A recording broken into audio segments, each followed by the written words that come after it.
अस्सलाम वालेकुम। आज हमारा जो टॉपिक है बीएससी का वो है सेगमेंटेशन।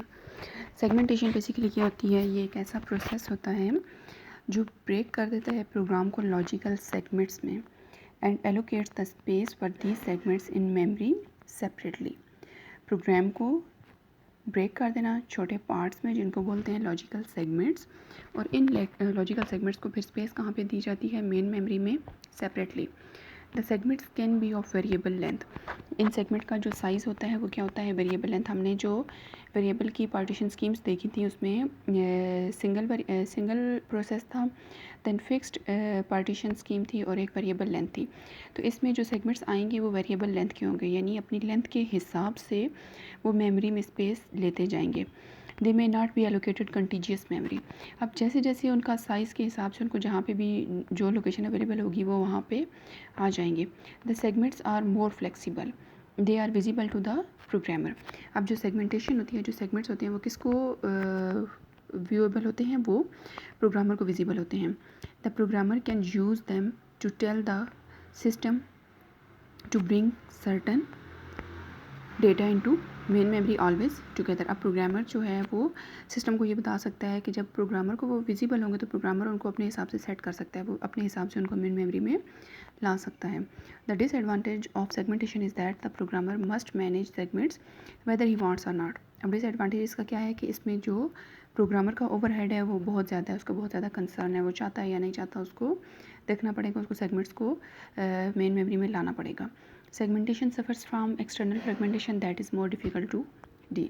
अब सेगमेंटेशन में एक्सटर्नल फ्रेगमेंटेशन कैसे अकर करती है कि जब प्रोसेसेस आ रहे होते हैं वेरिएबल मेथड से, तो वेरिएबल मेथड में प्रोसेसेस अपने साइज़ के हिसाब से स्पेस रिज़र्व करते जाएंगे और उसमें जो होल्स हैं वो बिल्कुल ऊपर टॉप पे जो है वो एक्स्ट्रा स्पेस बनती जाएगी। अब उसमें जो फ्रेगमेंटेशन अकर करेगी वो होगी एक्सटर्नल फ्रेगमेंटेशन।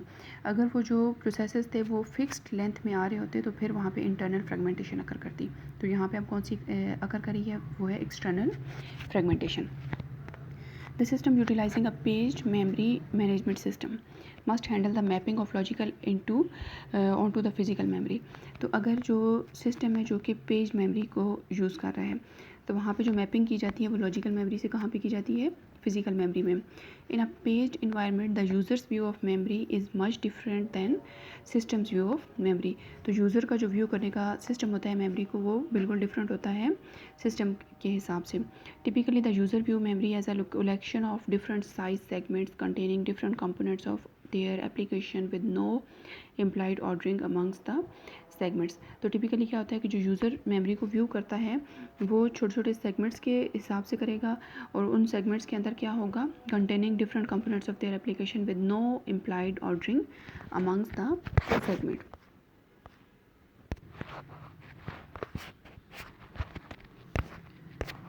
सेगमेंटेशन से जो नेक्स्ट है हमारा वो है ये वाला। For example the user will view one segment as containing their main program, he view another segment as containing a subroutine. अब इसके लिए एक डायग्राम है जिसमें हमारे पास जो सेगमेंट 0 है वो कोई फंक्शन शो कर रहा है, सेगमेंट 1 जो है वो कोई लाइब्रेरी रूटीन शो कर रहा है, सेगमेंट 2 है उसमें मेन प्रोग्राम पड़ा हुआ है, सेगमेंट 3 है उसमें स्टैक पड़ा हुआ है, सेगमेंट 4 है उसमें सैम्पल टेबल पड़ा हुआ है। तो हर जो सेगमेंट होगा वो डिफरेंट फंक्शनैलिटी को यहाँ पे परफॉर्म करवा रहा है। अब यही अगर हम रिटर्न पैराग्राफ की फॉर्म में देखें तो for example the user will view one segment as containing their main program, he views another segment containing a subroutine, another segment may contain common library routines, another segment holds the sample table for their program। A user doesn't view the memory as a contiguous sequence of bytes, items in a segment are addressed by their offset within the segment such as the third sample in the sample table or the 15th line of the code. तो क्या होगा कि जो segments होंगे user को जो view नज़र आ रहा होगा वो सेगमेंट्स का डिफरेंट फाइल्स उनके अंदर कंटेन करेंगे, किसी के अंदर सब रूटीन है, किसी के अंदर मेन प्रोग्राम है, किसी के अंदर सैम्पल टेबल है। तो यूज़र को वो कंटीजियस सीक्वेंस ऑफ बाइट्स की फॉर्म में चीज़ नज़र नहीं आएगी बल्कि उसको वो सेपरेट सेगमेंट्स की फॉर्म में नज़र आएगी। दैन ये जो the segmentation views a logical address space as a collection of segments where each segment has a name and a length. तो सेगमेंटेशन में क्या होगा कि जो लॉजिकल एड्रेस स्पेस होगी वो कैसी फॉर्म में नज़र आएगी, वो सेगमेंट्स की फॉर्म में नज़र आएगी। यानी जो कंप्लीट लॉजिकल एड्रेस स्पेस होगी वो छोटे छोटे सेगमेंट्स में डिवाइड हो जाएगी और सेगमेंट्स का हर सेगमेंट का अपना एक नाम होगा और उसकी एक लेंथ होगी। Logical addresses are generated by the programmer and transmitted to main memory unit by CPU। तो लॉजिकल एड्रेसेस जो है कौन जनरेट करेगा यहाँ पे, प्रोग्रामर, और फिर वो किसको ट्रांसफ़र किए जाएंगे, वो किसको ट्रांसमिट किए जाएंगे, वो मेन मेमोरी को by CPU। They must specify both the segment name and the offset in the segment के सेगमेंट का नंबर क्या है और उसका नेम क्या है। A logical the paging system partitioned a single logical address into page number and offset components। जो paging system होता है वो partition a single logical address यानी डिवाइड कर देता है एक सिंगल लॉजिकल एड्रेस को टू पार्ट्स में। एक होता है उसका पेज नंबर और दूसरी चीज़ होती है उसका offset. A logical address in a system using segmentation consist of segment and offset. यहाँ तक जो है ये टॉपिक काफ़ी है। उसके बाद जो इसका सेकंड है सेगमेंट टेबल वाला पॉइंट, यहाँ से a segment table is maintained which contains information about every segment in a user's program. अब जो हमने कहा कि जो प्रोग्रामर को सारी चीज़ विजिबल होती है, तो जो प्रोग्रामर का या यूज़र का जो प्रोग्राम होता है उसका एक सेगमेंट टेबल जनरेट किया जाता है। Each entry in the segment table contains a base value and a limit value. अब जो सेगमेंट टेबल होता है उसमें दो चीज़ें होती हैं, एक होती है उसमें बेस वैल्यू और एक होती है उसमें लिमिट वैल्यू।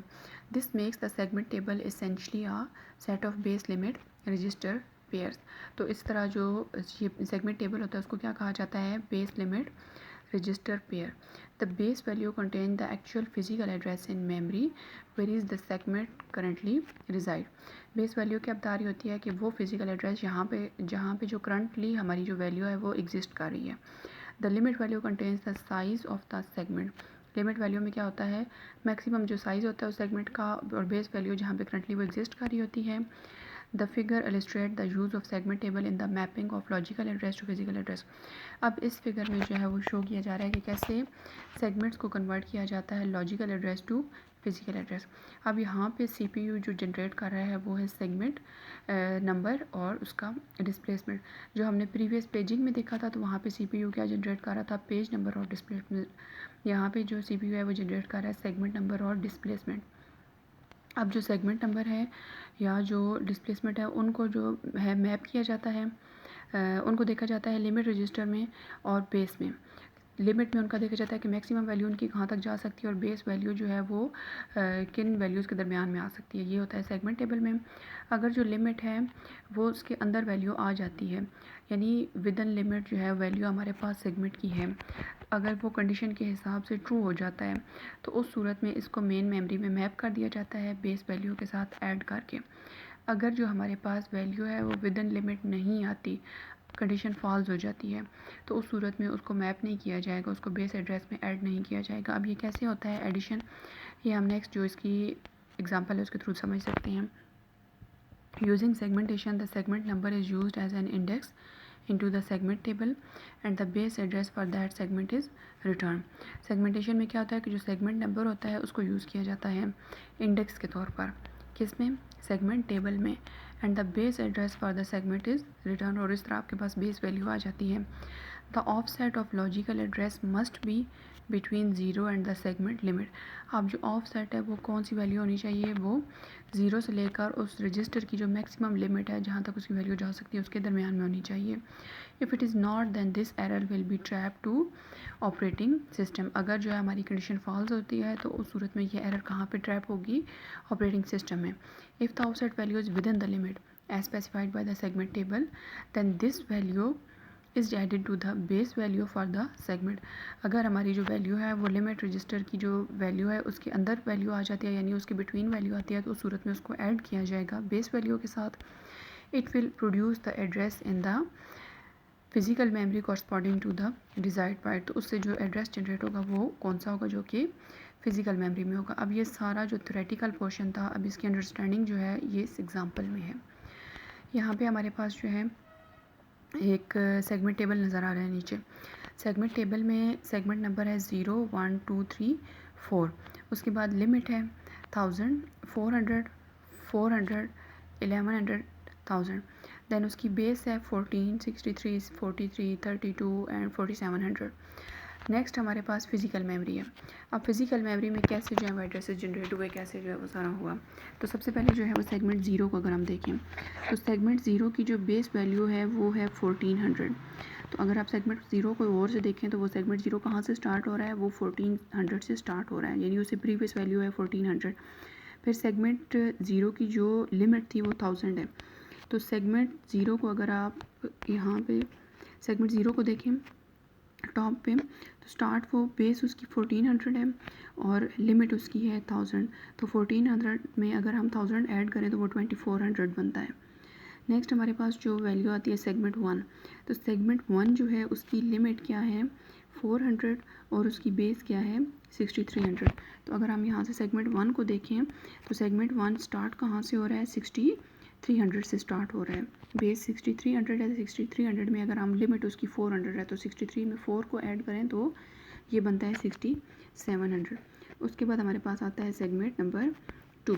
तो सेगमेंट नंबर टू जो है उसकी बेस क्या है 4300 और उसकी लिमिट क्या है 400। तो 43 में जब हम 400 ऐड करेंगे तो वो बन जाएगा 4700 जो कि सेगमेंट थ्री की वैल्यू है। देन सेगमेंट फोर आता है। सेगमेंट फोर की बेस है 4700 और इसकी जो सेगमेंट थ्री की जो बेस है वो 3200 है और इसकी लिमिट जो है वो 1100 है। तो 32 में 1100 हम ऐड करें तो वो 4300 बनता है।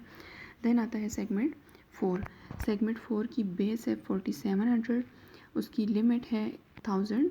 तो 4700 में 1000 ऐड करेंगे तो यहाँ पे आ जाएगा 5700। तो यहाँ से जो है वो सेगमेंट्स की वैल्यूज़ ये सारी आ जाएंगी। अब हम कैसे कैलकुलेट करते हैं इसकी वैल्यू। When the CPU generates a request for logical address 3649। 3 क्या है हमारे पास सेगमेंट नंबर और 649 क्या है उसका ऑफसेट। तो सेगमेंट नंबर 3 पे अब हम जब जाएंगे तो सेगमेंट नंबर 3 को अगर हम देखें तो उसकी बेस है 3200 और उसकी लिमिट है 1100। तो 649 जो है वो 1100 की लिमिट के अंदर आता है, यानी 1100 से छोटा है 649। तो हम क्या करेंगे, हम बेस में ऐड कर देंगे जो उसकी वैल्यू है ऑफसेट की। यहाँ पे हो रहा था कि अगर वो विद इन लिमिट आता है, येस होता है, तो हम उसको ऐड कर देंगे बेस वैल्यू के साथ। तो 649 को हम 3200 में यहाँ पे ऐड कर देंगे यहाँ पे। तो 649 को ऐड कर दिया जाएगा 3200 में। The segment table has segment number 3 with a base value of 3200 and a limit of 1100. Since 649 is within the limit, the physical address is calculated as 3200 plus 649 is equals to 3849. A request for logical address 3 1250। अब जो हमारे पास next आता है कि segment number हमारे पास 3 है और उसको ऑफ सेट है 1250। तो अब 1250 को सबसे पहले हम देखेंगे कि क्या वो विद इन लिमिट आता है या नहीं आता। तो हमारे पास लिमिट जो है वो 1100 की है और वैल्यू हमारे पास यहाँ पे ऑफ सेट की आ रही है 1250। तो 1250 is greater than 1100 causes an exception since segment number 3 has a limit value of 1100 and the specified offset is beyond the end of this segment and it is thus an addressing violation. तो यहाँ पे जो है इस value को accommodate नहीं किया जाएगा, बल्कि इसका फिर कंट्रोल कहाँ चला जाएगा, ऑपरेटिंग सिस्टम के अंदर। तो यहाँ पे जो है हमारा आज का लेक्चर एंड होता है। अल्लाह हाफिज़।